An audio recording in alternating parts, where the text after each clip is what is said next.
Aujourd'hui, j'ai envie de te parler d'une notion assez floue qu'on entend souvent parler en développement personnel, c'est la loi de l'attraction. Mais alors, la loi de l'attraction, qu'est-ce que c'est? Eh bien, avant de savoir tout ça, n'hésite pas à t'abonner à ma chaîne pour ne louper aucune de mes vidéos. Alors, la loi de l'attraction, c'est l'idée que l'on attire à soi ce que l'on pense.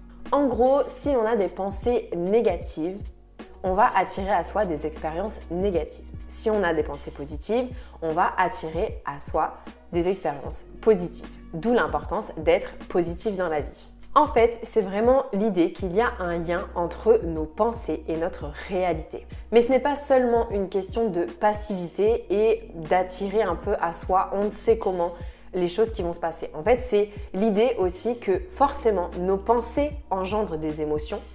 Nos émotions engendrent des actions et nos actions engendrent des résultats.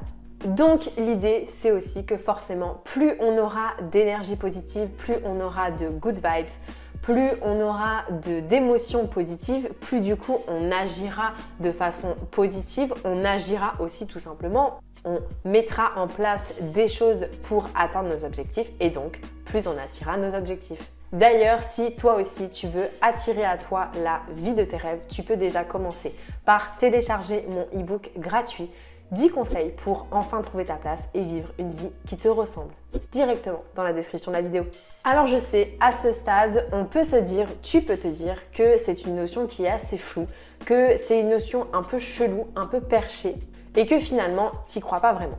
Mais encore une fois, l'idée, c'est pas simplement de se dire « Oh ok, j'attire à moi l'argent et puis j'attends que l'argent tombe des arbres ».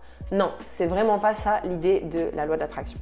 La loi de l'attraction, on peut la manifester à travers différentes étapes et en voici 4. La première étape pour attirer à toi ce que tu souhaites, c'est déjà forcément de déterminer ce que tu veux et ça sans limite. L'idée, c'est non seulement de déterminer ce que tu veux toujours en accord avec tes valeurs, c'est pour ça que c'est essentiel de connaître tes valeurs, mais c'est aussi de revoir ton champ des possibles et comprendre que finalement, tout est possible. Tu peux attirer à toi, alors si tu n'aimes pas cette expression, tu peux réaliser tout ce que tu souhaites, tout ce que tu veux. Tu peux créer réellement tout ce que tu veux. Ce qu'il faut bien comprendre, c'est qu'en fait, dans notre société, c'est vrai qu'on a tendance à nous montrer que beaucoup de choses sont impossibles, à nous dire que beaucoup de choses sont impossibles. Que ce soit à travers les schémas que l'on nous montre, que ce soit à travers les modèles, à travers les moules dans lesquels on nous met, ou que ce soit aussi à travers les personnes que l'on côtoie. Typiquement, dans le monde du salariat, il y a énormément de personnes qui peuvent nous dire que créer une boîte aujourd'hui, c'est un enfer, que c'est impossible. Mais c'est vraiment à toi de décider, de délimiter finalement ton champ des possibles et de voir ce que tu as envie d'y inclure dedans. Ce qu'il faut bien comprendre, encore une fois, c'est que tout est possible, mais que ta seule limite, c'est toi. Ça veut dire qu'en fait, les seules limites que tu peux avoir, ça va être celles que tu te fixes toi-même. La deuxième étape pour utiliser cette loi de l'attraction, c'est de formuler nos souhaits au présent.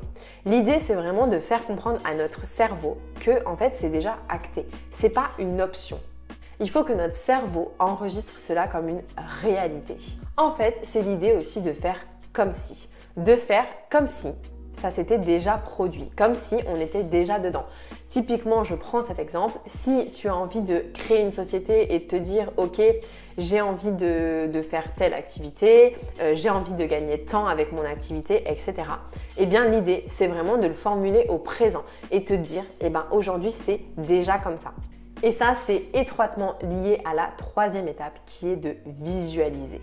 Visualiser, c'est vraiment le fait de mettre des images mentales sur notre objectif, sur notre rêve, sur ce qui sera notre futur. Et quand je dis image mentale, ça ne s'arrête pas simplement à justement imager. C'est vraiment l'idée de ressentir au fond de soi aussi les émotions qu'on va pouvoir ressentir quand on sera arrivé à ce stade. C'est le fait de croire profondément aussi qu'on va y arriver et de sortir du coup notre motivation. Par exemple, si un de mes objectifs c'est de me créer, de me construire la maison de mes rêves, eh bien je vais vraiment visualiser ma maison une fois qu'elle sera terminée. Donc je vais non seulement visualiser les différentes pièces dans le moindre détail avec les meubles, etc. Mais je vais aussi visualiser par exemple l'odeur que je vais ressentir. Je vais me visualiser en train de cuisiner dans ma maison et justement ressentir cette odeur par exemple du plat que je vais cuisiner. Ça peut être aussi ressentir l'eau qui coule sous ma douche en visualisant exactement la décoration de ma douche, etc. Bref, tu l'auras compris, c'est vraiment un exercice qui me permet de me plonger dans la totalité de mon objectif. Et bien sûr, la quatrième étape, puisque je l'ai dit, la loi de l'attraction, ce n'est pas simplement un mouvement passif. La quatrième étape, c'est d'agir.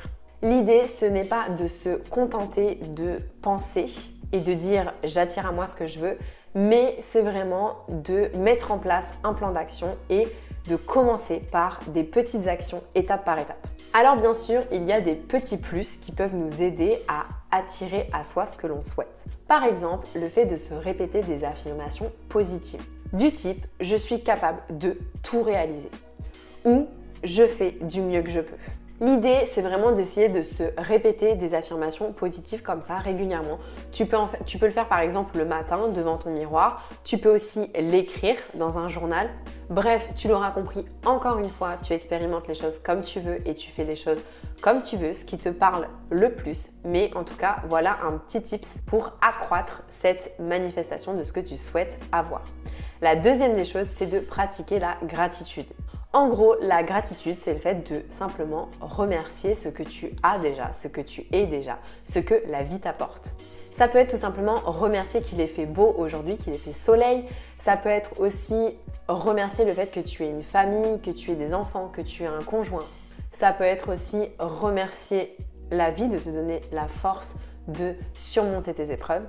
Bref, c'est l'idée de te demander pourquoi tu as de la gratitude aujourd'hui et de simplement en prendre conscience. Enfin, la troisième des choses qui va peut-être te surprendre, c'est l'idée de penser aux obstacles potentiels.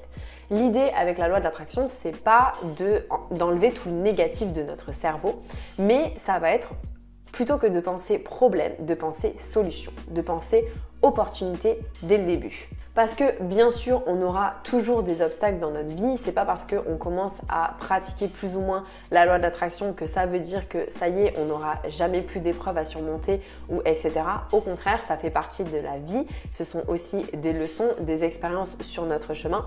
Mais l'idée, c'est justement de ne pas forcément se morfondre dans ces problèmes ou au contraire de ne voir que les problèmes, mais plutôt de les penser en termes de solutions. Alors bien sûr, il y a des limites à ce concept et j'ai envie de te faire prêter attention à certains points. La première des choses, c'est que tout ne dépend pas de nous. Donc, il ne faut pas que la loi d'attraction devienne une forme de culpabilité.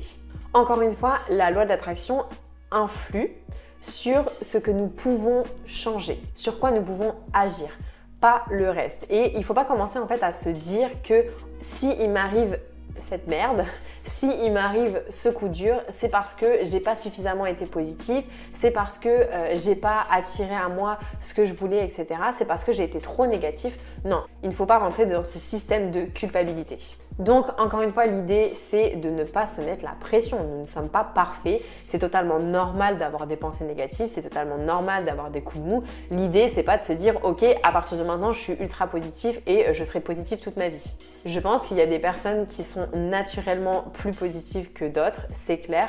La positivité, ça se travaille. Mais il faut bien comprendre que avoir des pensées négatives ne nous condamne pas. Et c'est là où justement, j'ai envie de te parler de la positivité toxique. La positivité toxique, c'est justement ça. C'est croire qu'il faut être positif à toute épreuve, c'est vouloir être positif à toute épreuve. Et du coup, c'est aussi avoir tendance à nier ou renier sa souffrance, sa douleur, etc. et ses émotions désagréables. Ce qu'il faut bien comprendre, c'est que si tu crois en la loi de l'attraction et que tu as envie de la pratiquer, tant mieux pour toi. Mais la loi de l'attraction, c'est quelque chose de positif. C'est quelque chose, c'est une petite aide dans notre vie.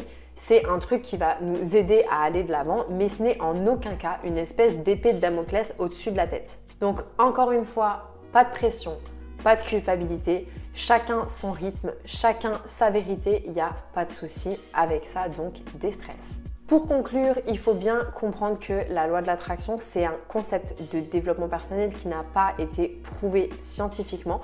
Donc je pense que encore une fois, c'est à chacun de tester, d'expérimenter, de prendre ce qu'il a envie de prendre et de ne pas prendre ce qu'il n'a pas envie de prendre. Personnellement, c'est quelque chose que je pratique de temps en temps. Je ne suis pas une fan inconditionnelle, mais je pense qu'effectivement, il y a pas mal de choses à garder et qu'il y a pas mal de choses qui font sens et qui peuvent être super à appliquer au quotidien.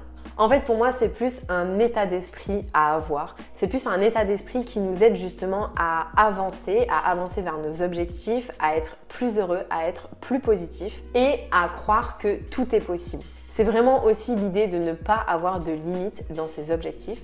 C'est l'idée que aussi la vie nous amène ce dont on a besoin et ce qu'on demande. Donc personnellement, j'adore cette idée de se focaliser sur nos objectifs, de se focaliser sur le positif et non sur le négatif. Et je pense que justement, la loi de l'attraction nous aide à ça. J'aime cette idée de pratiquer la gratitude et d'être pleine de good vibes. Donc pour moi, je pense que clairement, la loi de l'attraction, c'est quelque chose à adopter et que chacun peut adapter comme il le souhaite. Mais attention bien sûr à ne pas devenir passif, à ne pas tout baser sur nos pensées. Ce qu'il faut bien comprendre encore une fois, c'est que nos pensées, c'est vraiment le point de départ, mais derrière, il y a nos émotions, nos actions, nos comportements. Donc l'essentiel, c'est vraiment de penser à toujours agir, toujours oser. Voilà pour cette vidéo, j'espère qu'elle t'a éclairé sur le concept de la loi de l'attraction. J'espère qu'elle t'a plu, n'hésite pas à laisser un petit like ou un petit commentaire et puis je te donne rendez-vous dans la prochaine vidéo. Ciao ciao.